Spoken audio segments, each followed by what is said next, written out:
आङो गिबियावनो अरन एनजिअ हामबाय होग्रोनाय जाबाय मानगोनां चेयारमेन जर्ज इस्लारि सार आरो रन्जित मोसाहारि सार बिथांमोनहा दिनै आंखौ बरायहरदों बे गोदानैनो फसंजानाय सिखोना जोहोलाव नेशनेल पार्कखौ एक्सप्लर खालामनो आंनि थाखाय जोबोद रंजाथाव मानो होनबा आं हाबफेराखै बे ओनसोलावनो बे जेन'खि माने बेखौ नेशनेल पार्क डिक्लेयार खालामबाय आङो सिगाङावबो माने आसा खालामदोंमोन बेरायनो सोरबाफोर बेरायहोबा हामगौ होननानै जाहाथे आङो नुनो हानाय बायदि दिनै अरन एनजिअआ आंखौ खावलायहरबाय दा बेनि थाखायनो आङो अरन एनजिअखौ रोजा रोजा साबायखर बावनाय जाबाय बिथांमोनहा मोजां खामानि मावगासिनो दं नै आं दासो मासे मै फिसाजों गेलेदों बेयो रुनिकाटा रेन्जनि फरेस्ट अफिसाव दं बे मै फिसाखौबो बे अरन एनजिअ आरो रुनिकाटा रेन्ज बे फरेस्ट डिपार्टमेन्ट बिसोर सानैजों ज' जानानै रेस्किउ खालामदों बिराद इम्परटेन्ट जोंनि थाखाय मानो होनबा हाग्रा थायोबासो जिब जुनार थायो आरो जिब जुनार थायोबा गोबांथार बिदिनो देश बिदेशनि टुरिस्टफ्रा बेरायनो फैयो आरो हाग्रा थानाया बे जिब जुनार थानायल' नङा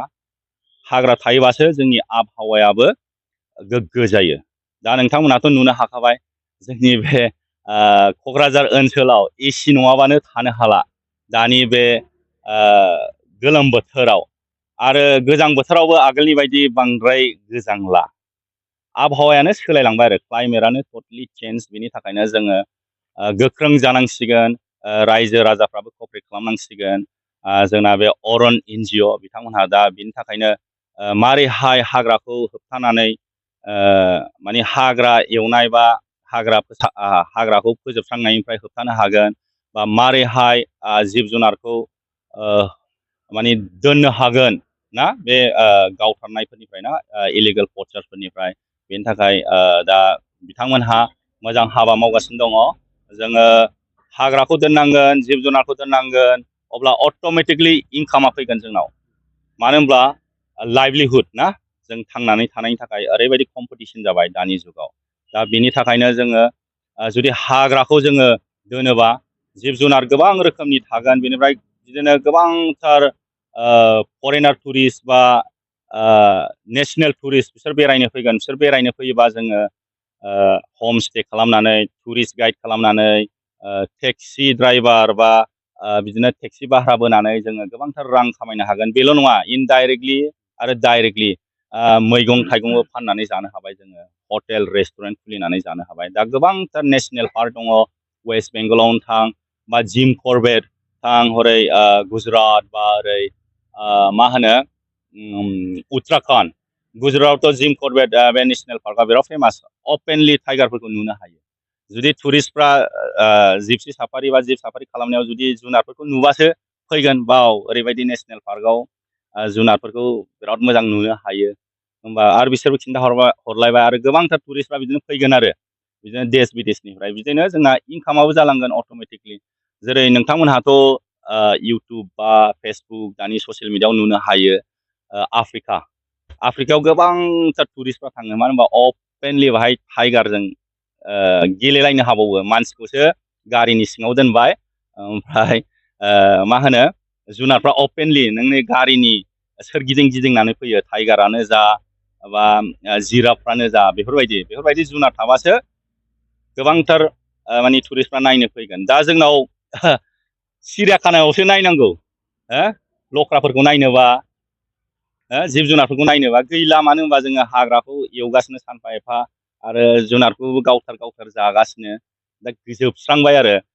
इयुन फिरियाव जोंनि गथ' गथायफ्रा मोसाया माबायदि मैदेरा माबायदि मैया माबायदि बेखौ सिनायनोआनो रोंनाय नङा ओमफ्राय हर्नबिल बेफोरबायदि ना दावां बुथुवा दा बिनि थाखायनो जोङो बयबो माने जोंनि होननानै ना बे फरेस्टआ जोंनि होननानै बयबो रायजो राजाफ्रा हेफाजाब होनांगोन आरो बयबो माने बेखौ प्रटेक्सन खालामनो साननांगोन आरो बयबो अट'मेटिकलि जुदि हाग्रा थायोबा जिब जुनार गोबां रोखोमनि थायोबा फैसाया जोंनो खामायगोन जोंनि गथ' गथायानो खामायगोन अट'मेटिकलि जों खस्थ' खालामनांनाय नङा दहायनो आं खिन्थाखाबाय हम स्टे खालामनानै हटेल लज खुलिनानै रिजर्ट रेस्टुरेन्ट गारि मटर माने भारा होनानै टुरिस्ट गाइड जानानै हटेल बायदिसिना खुलिनानै जानो हागोन आरो। दा आङो बांद्राय गोबाव बुंला, आङो आरोबाव खेबसेबाव अरन एनजिअ बेनि गासिबो सोद्रोमाफोरखौ आंनि गोसो गोरबोनिफ्राय रोजा रोजा साबायखर बावहरबावनाय जोंनि जाबाय। थाखाय मोनसे गेदेर सान अरन एनजिअनिफ्राय जोङो डक्टर आलफ्रेडखौ जोङो बरायदों। बिथांखौ जोङो नायबिजिरनायनि थाखाय आरो नोंथांमोनखौबो जोङो बरायबाय। दा जोङो हामबाय होदों जोंनि चिरां डिस्ट्रिक्टनि DFO सारखौ जों हामबाय होदों आरो बे रानिखाटानि रेन्ज अफिसार जों बेखौ हामबाय होदों आरो बिथांमोननि हेफाजाबजों दिनै जोङो जायगायाव थांगोन। दा बे नेसनेल पार्क डिक्लेरेसन खालामबाय सिकनाझार जोहोलाव, बेवहाय जोङो थांगोन आरो जोङो गिदिंनानै एबा जोङो ड्रनफोरजों एबा गोबां बेसादफोरखौ जोङो नायगिदिंगोन आरो बे जायगायाव जोङो जोंनि रायजो राजा पाब्लिकफोरखौ जोङो बुंबाय थादों गले गले आवगायनिफ्रायनो आरो जोङो गोबां एवारनेस लाबोदों। सिगाङावहाय माबायदि बिसोरो बाहायदोंमोन जिब जुनारनि सायाव एबा दंफां लाइफांनि सायाव, दा जोंनि नाजानायजों आरो एवारनेस खालामनायजों आं बाख्नायनोसो हमदों। बे रिजार्भ खाथि खालानि मानसिफोरखौ आं हामबाय होदों, बिथांमोना बिराद कपारेट खालामदों जोंजों, आं बिथांमोनखौ हामबाय हरदों। बिथांमोना जोंजों कपारेट खालामनायाव डिपार्टमेन्ट फरेस्ट डिपार्टमेन्टखौ कपारेट खालामनायाव दा दंफां दाननाय खम जाबाय, जिब जुनारखौ बुथारनाया खम जाबाय। जों बेखौहाय एवारनेस खालामनानै बिथांमोनखौ बुजिहोनो हानाया जोंनि थाखाय बिराद साक्सेसफुल जादों। बेनिखायनो आं रायजो राजामोननिसिम आं बिराद हामब्लायथिखौ सिगाङाव बावहरग्रोनाय जादों। मानोना जोंनि गेजेराव दा नेसनेल पार्क होनब्लाबो गोबां जिब जुनारखौ जों मोननो थांनाया माने गोबाङा डिस्ट्रय जाबाय। जोंनि आमोलाव माबायदि दाउसेन दाउला थायोमोन, माबायदि जिब जुनार दंमोन, दा बेबायदि दाउसेन दाउलाफ्रा बुथार जानायनि हुया जों गोबां नुनो मोनलिया। दा बेनिखायनो जों खावलायदों, गले गले खावलायबाय, जा दङ मैदेर मै जिखुनु दङब्ला जिब जुनार बे नेसनेल पार्कआव जेन जोंखौ कपारेट होयो। रायजो राजाफोरनिनो सम्पति बियो, जों प्राइभेट आंनि एबा नोंनिल' नङा गासैनिबो। बेवहाय टुरिस्टफोर फैगोन, बेयाव बाहेरानि फैगोन, बिथांमोना नायफैगोन, इनकामा जोंनाव थालांगोन, नों आंनावनो गोबां बिजनेसफोर मावना जानो हागोन, सोरबा बेहायनो साख्रि मोनगोन। दा बेनिखायनो आङो जोंनि डिपार्टमेन्ट फरेस्ट डिपार्टमेन्ट बिसोरखौ हामबाय होदों आरो बिसेस जोंनि गेजेराव दानि बिटिआरखौ दैदेननाय इउपिपिएलनि